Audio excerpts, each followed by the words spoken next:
Hey, mi gente, Sebastian Cordoba here, Mr. Clear to Close. Guys, thank you so much for tuning into this week's episode of the Real Estate Talk Show, Home Buying 101 with Sebastian Cordoba. Guys, very excited because we have very important topics that we're going to be talking about, right? We're going to be talking about the biggest question of the year. How's the market? What's going on in the real estate market? But more importantly, we're going to have a little specific topic concerning foreclosures and short sales. Very interesting, guys. Aside from that, I also want to make sure you guys are understanding what are common mistakes that home buyers and sellers are making during the process, right? So you guys cannot miss this. We're going to be talking about very important information. So let's talk about some real estate.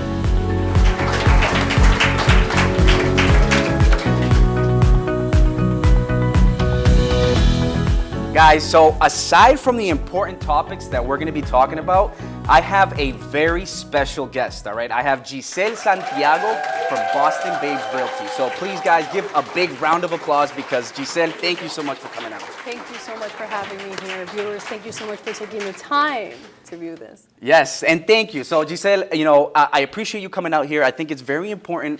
I think the knowledge that you have and that you want to share with us is important. So guys, listen, what are we talking about? We're going to be talking about foreclosures and short sales, right? So what's going on in the market? Giselle, please elaborate. What's going on? What do you see? What's something that you're kind of seeing with foreclosures and short sales in the real estate market right now? It's suspicious, guys. Uh-oh. It's suspicious. Okay. I mean, it has to bring the benefit of the doubt. We've been through COVID. It's been almost 2 to 3 years now, and we haven't seen any foreclosures. Okay. It's curious. It is curious. It is. And short sales is something that you question yourself because is when homeowners have defaulted on their mortgages. Mm-hmm. It's impossible that everyone's current. Yep. And it's so suspicious. It is, and I like that. So that's a great way to start the show. So very suspicious, right? So what you're saying is you're not seeing a lot of foreclosures or short sales, which for me I'm thinking is okay. We're actually doing a good job as a lender, and we're looking at somebody and saying, hey, you can only qualify for this specific amount based on these factors, right? But so somebody who's looking and actively looking and only wants to see foreclosures and short sales because they want that opportunity. Do you see that a lot in the market that you're in, or is that something that's coming up a lot? Yes, we have ambition investors who are actively looking for those type of deals. Yeah. But unfortunately, there's none. Okay. So it's questionable. Are they out there? Are they being withheld? What's going on? What's going on? Yeah. I like it. Okay, yeah. Good. So, so one important piece, I think, is especially when we're talking about the foreclosures and the short sales, because, all right, people are waiting for a shift in the market, right? And I think maybe a crisis, which means that the inventory has to go up, right, to allow that price and maybe that market to shift and make it more of a buyer's market and kind of equivalent or bring down that purchase price and the market value of the homes, right? But if we see more foreclosures, I mean, are you seeing maybe a trend that's coming up? Is that something that we can say, hey, should I wait? Should I time the market because maybe there's more foreclosures coming? Or what's the best advice that you want to say? Is it right now a good time to buy? Or should they wait? It's critical. We don't know. I wish we did know. But it's really difficult to tell because now the value of homes have increased. So that gives us that suspicious. When are they coming out? Or are they coming out? Right? So it's always the best time to buy. You always have to make that investment. Exactly. And that's huge. So I think that's awesome because very important aside from making sure you're not timing the market, right? You're just taking advantage of the opportunity, that window for you to be able to purchase is, I think also being able to work with a good team, a good professional like yourself, right? Absolutely. So for example, somebody who wants to look for a home, okay? Let's give a good example for everybody who's listening is, hey, I want to buy a home, but I'm more focused on, let's say, the wants versus the actual beneficial piece of owning a home. So what are you seeing? What's a kind of a common mistake? What's kind of something that you want to let us know? So for all my buyers that I typically work with, I need to know from you, what are your needs? Okay. Your wants, we can always go and shop for them. We can always go to Lowe's. We can always go to Home Depot. We can always find you that best contractor to make your dreams come true. But the needs, it's something you can't withhold. You know, you need that backyard, or you may need that garage because your husband has a sport car he likes to put away, like me. Yes, okay. So it's the needs. So when you're working with an agent, your agent needs to know what those needs are. And they should not be any more than 3 needs. Okay. You know, maybe you need a bedroom on the first floor because your mother-in-law comes and visits from time to time. That's a need. So because it's not a bedroom, because it doesn't have a closet, doesn't mean we can't put one in the living room, right? So you focus on narrowing down to the needs that your customer needs, but then also you're narrowing down the shopping for them. You know, don't do too much of shopping. You don't want to spend too much time because then that loan officer gets expired, right? And we have to go back through the whole process again. Yes. So knowing the client's needs is a priority. Awesome. So that's huge because what you're saying is, okay, yeah, there are some wants. Obviously, I would want a jacuzzi in my bedroom or, you know, everything, you know? I mean, come on, let's go. But what you're saying is, more importantly, what are your needs? What do you need to be able to be comfortable and happy and in your home, right? So what's kind of something that you're seeing is where people, maybe a common mistake. So now kind of the next topic that we're talking about now is common mistakes, right? So common mistakes that home buyers are making. For example, you see a bunch of them, right? So what's a common one that you're kind of seeing? Don't get fooled by those wide kitchen cabinets. Because you see this fantastic kitchen doesn't mean it's worth the money you're paying for. Focus on the square footage. Yes. That's key. So when you're saying the white cabinets, I mean, elaborate because I love this. So is this a lingo? What does this mean? White cabinets means what? Is this brand new cabinets? Is it white cabinets? What does it mean? Oh, goodness. I can't tell you, Sebastian, how many times I've walked into a house and I've turned on the lights and the buyers immediately get synced into this flat white paint cabinet. And it's like, no, it's not worth the price. Focus on the square footage. So yes, investors are making a ton of money flipping these homes and putting these white kitchen cabinets that they know you will fall in love with, and then you become overpriced. And it's not worth it at the end. You can go shop for them. So I love it. So that's good. So what you're saying, square footage, because I mean, everybody listening, I mean, I heard white cabinets and I heard just cabinets and I'm thinking new, renovations is nice, but I think the most important piece out of what we're talking about is square footage. Yes. It's how much bang for your buck, how much money you're going to get for that square footage you have, right? So is that important? I mean, when you're looking at a home, should you look at, say, hey, this is a brand new kitchen, so maybe this is more valuable? Or should I say, hey, this kitchen is okay, but the square footage of this home brings more value? That's correct. Square footage, you can never go wrong. You can always add a small bathroom, half a bath, or a pantry. But when you're working with a beautiful white cabinet kitchen, right, you have limit yourself on the space. Now you have to stand in front of the city and ask for permission to increase the size of your property, right? That's too much of a hassle.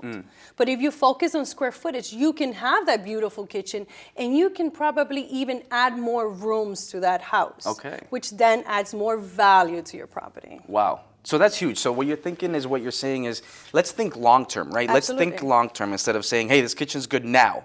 Absolutely. But this is the square footage I get now anyways, right? So let's look outside. Let's think future, right? So that's awesome. So I think, you know, for everybody kind of to recap what we're talking about, one of the first common mistakes that we're seeing is people are getting too focused on the actual visual white cabinets. They're getting sold on those white cabinets versus looking at the property as an investment, as a form of you being able to get that money back. That's right. Right. So another common mistake, and I love that because that was great, but let's talk about another good common mistake, right? Because you see a lot of them.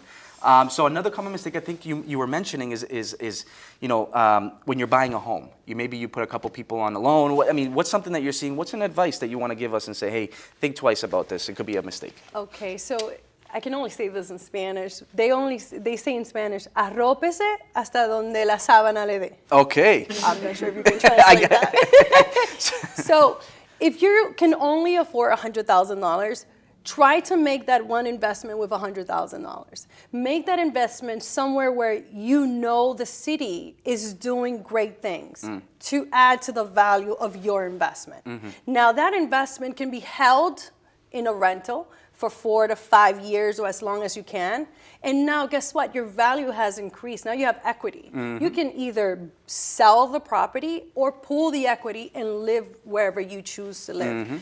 But buying real estate with a significant other or friend or family is bad news. Bad news. So don't do it is what you're saying. Absolutely not. It's against what he does.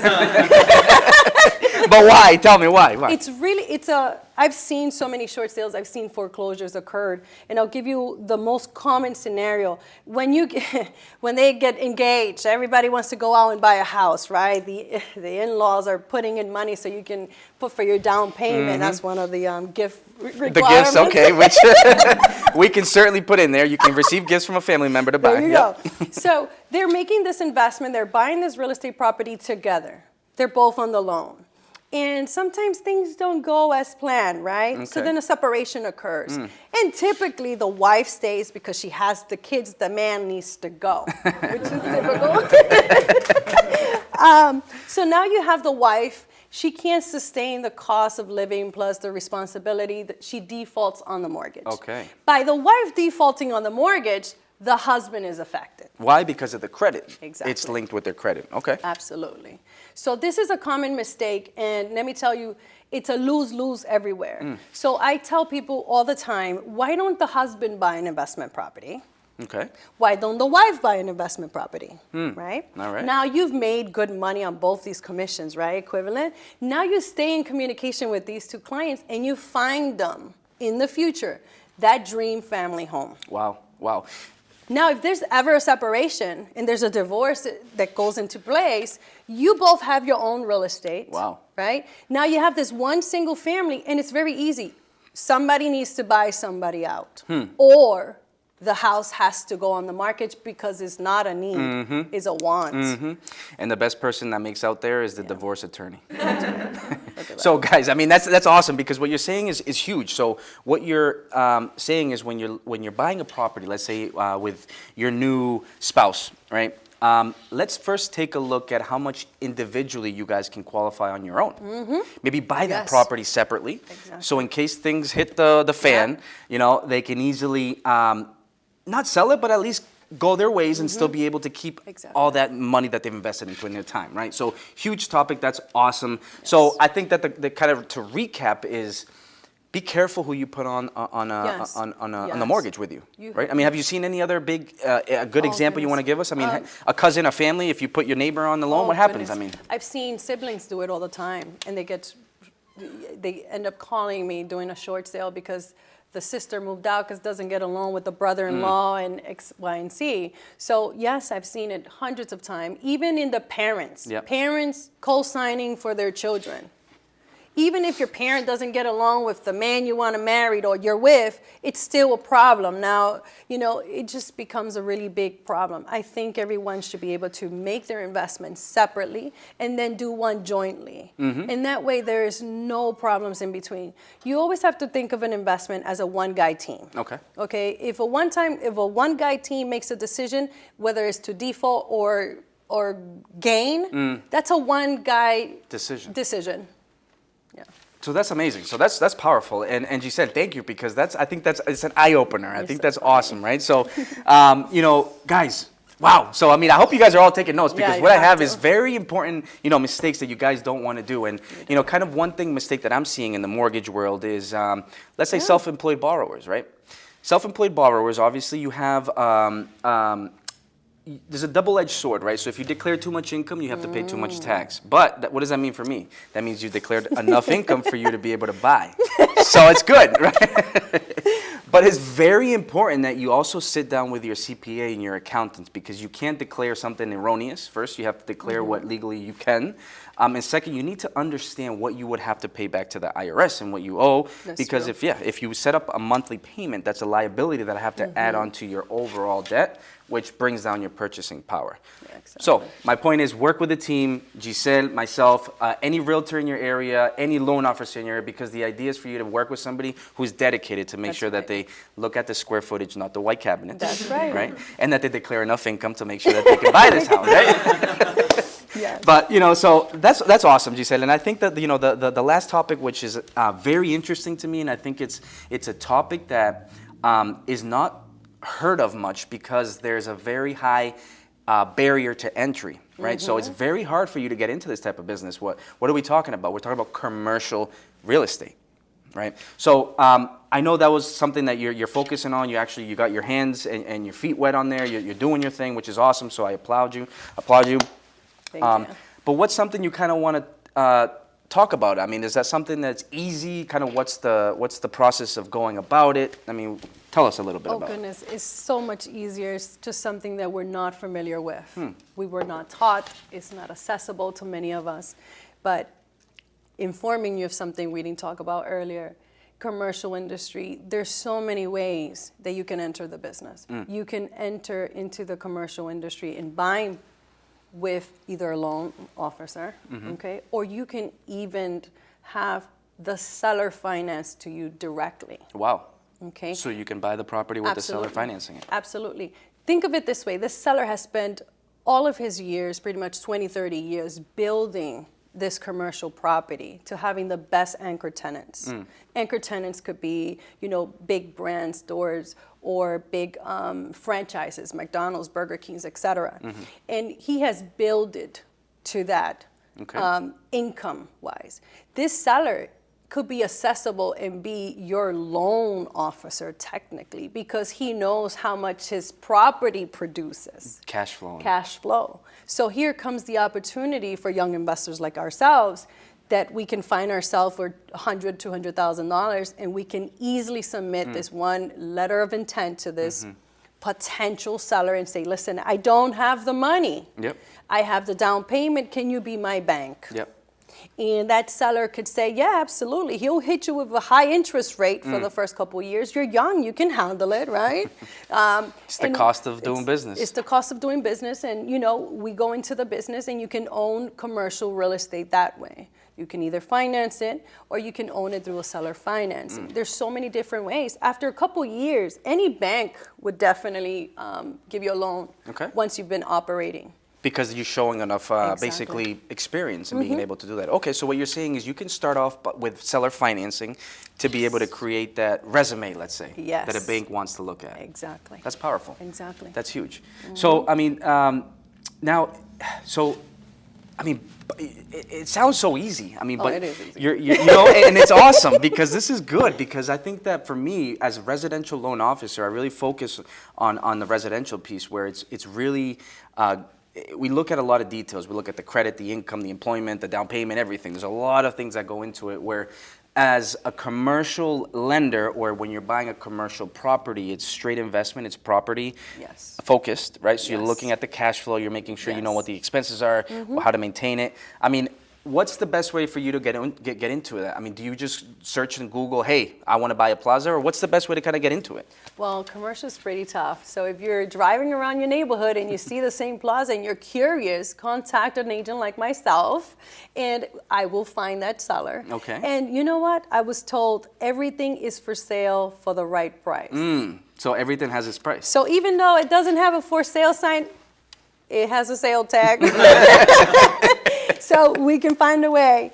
And it's just as simple as that. You just never know. And what I find in commercial is that it's a numbers game. Okay.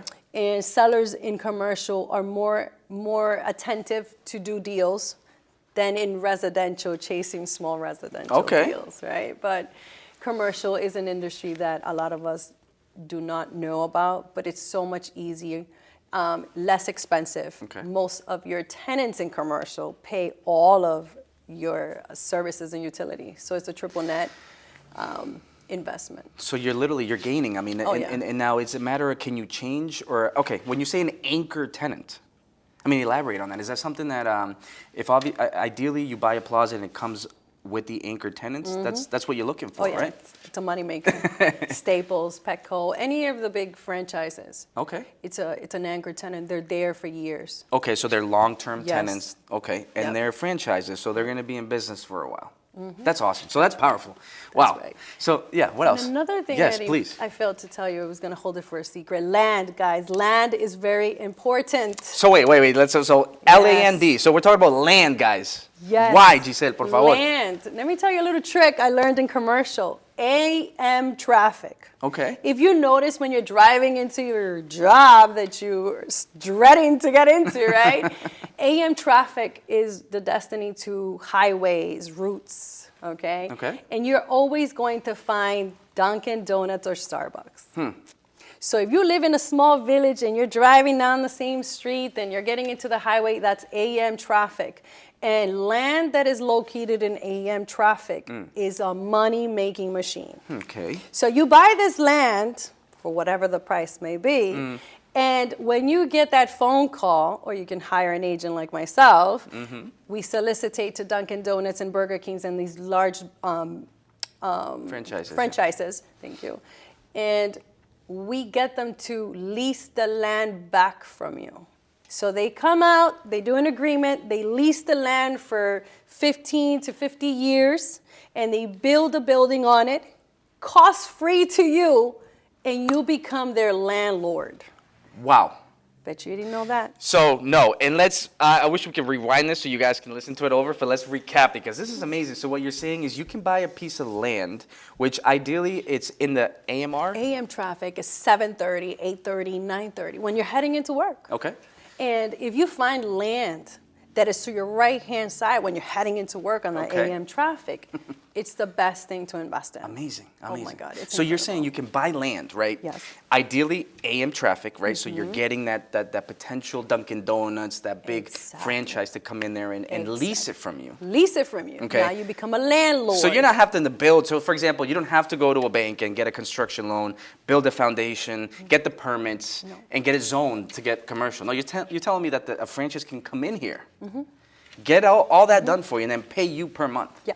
That's So how can I find this type of land? Oh my God, it's so easy. Drive either PM when you're coming out of work. You know, typically that's when you see McDonald's and Burger Kings. Okay. So in your neighborhood or your towns where you head to work, you will always find vacant land. So if you have to think outside of the box for just a minute and say, I'm starving, there could have been a Burger King's right here. Guess what? Listen to your intentions. Figure out if that land is for sale, and if it's not, just still figure it out because there's a price to that land. Buy it because it's a great investment, because eventually a big franchise will enter into that area. Yeah. Because they always tend to be in these high volume traffic areas in where people are rushing out of work. They can't make it to do dinner, but they have to pick up kids. So they stop where? McDonald's real quick. Fast food. Fast food. I mean, just to feed a family of four is about $50 right now in it's McDonald's. expensive, man. So can you imagine? It's expensive. So that's amazing. So what you're saying is, okay, everybody who's driving home from their work and they're driving past the same route every day, and they say, oh, I'm hungry during the same part of my commute, but I look over and there's nothing here for me to eat. Yeah. This is a good opportunity. Yes. So now, can I look at the woods and say, hey, can I Google search and say, hey, part of the woods, can I buy you? No. What's the best way for somebody to say, hey, this is a good area, this is woods, who do I reach out to? Local agents. Local agents. Local agents. So, for example, when they reach out to you, what do you do? Are you able to look on records, or what do you do? I mean, what's Oh my God, the I'll secret? find you. I'll find you. I'll find him. I'll find his peers. I'll find everybody. We will find them. That's good. So you'll find him, and then once you get so that's awesome. So, guys, please keep this in mind. When you're driving home, you see this opportunity, you see this land that you say, hey, you know what? You know, this might be a good opportunity. You even visually put it in your mind. It's not that hard. It's not out of your hands. No. What you're saying, you don't have to build it. You don't have to go through 3 years of construction and pay for that construction because construction loans are expensive. You can literally buy land. Oh my God, it's crazy. And then lease it out. Yes. Amazing. Yes. I have investors who have purchased land, and today they have a sitting building of CVS. CVS is operating. What about gas stations? Is that? Gas stations is a little tricky. Okay. Gas station is very rewarding, but it contains environmental. Which is tougher. Which is tougher. Okay. So when you deal with gas stations, typically they do not like to utilize the land for anything else other than that, mechanic or. Okay. It's a whole different. So that's animal. tough. So what you're saying is, okay. But it's always doable. Cumberland Farms, you know, the big brands that With are the out convenience there stores and- would definitely invest. They can either buy you out in some cases for a high ticket. So you're saying that even if you buy the land, they can convert it or do whatever they have to do to be able to get it approved. You don't have to focus so much on that. Wow, that's amazing. You just got to hold back the negotiation. Just don't settle for what they're giving you up front, because they'll give you a couple $1,000s. But you can always make that offer of being a landlord for the next couple terms of their lease. All right, and that's a good topic because next question I want to ask is, okay, let's say I buy a piece of land. Yeah, it'd be great for me to negotiate, but I'm not an expert. I'm not licensed like you are, right, Giselle? So for everybody listening, do you advise for them to try to negotiate this on their own, or maybe should they reach out to a real estate agent and have them look out for their best interest? They should always reach out for a sales agent. Always. I was told by someone who pretty much is like my father. You know, typically you will see in big negotiations, there's always an interpreter. Doesn't mean the person doesn't speak the language the interpreter is interpreting. That means he's buying time to analyze the situation. So when you have a sales agent, it buys you time to analyze the situation. Wow. You don't react from the first. That's amazing. So that's amazing. I think that's the first time I've heard that analogy, and it makes complete sense because, and we'll go out to all the Miss Universos, right? The Miss Universes, who all they ask for is a translator to help them. But what they're doing is buying time. They're buying time to make sure they answer the question correctly. And just like real estate, you want to make sure you answer that question correctly because you're dealing with your money. Exactly. So work with the team, guys. You guys, this is amazing. Now, guys, thank you so much for tuning in. And before we kind of wrap this up, because I want to make sure that Giselle, please leave all of our listeners with, a piece of knowledge, something that you want to make sure that they take away from this, an advice, something that they can absorb and then put into play. But more importantly, por favor, what's the best way for everybody to reach out to you? Because I would love for everybody to be able to have a nice little, conversation with you. So. You'll find my information down below, and I'm accessible always by phone. I'll answer my calls more likely than my emails. But it was great being on the show, and I would like to tell everyone is to just always remember your top 3 needs. Focus on your needs, not your wants. Your wants you can always go and buy. Okay, focus on the square footage. Where square footage allows you to increase your value of your property. Okay, and also think diversity, right? Think of the investment in any way possible that makes sense for you in the future, okay? That's either commercial, that's either land, or is either residential. And the last, never buy real estate with anyone. Buy it separately. If you're buying residential, buy it separately. If you're doing an investment on commercial, that's a different story, okay? But residential, stay away from it.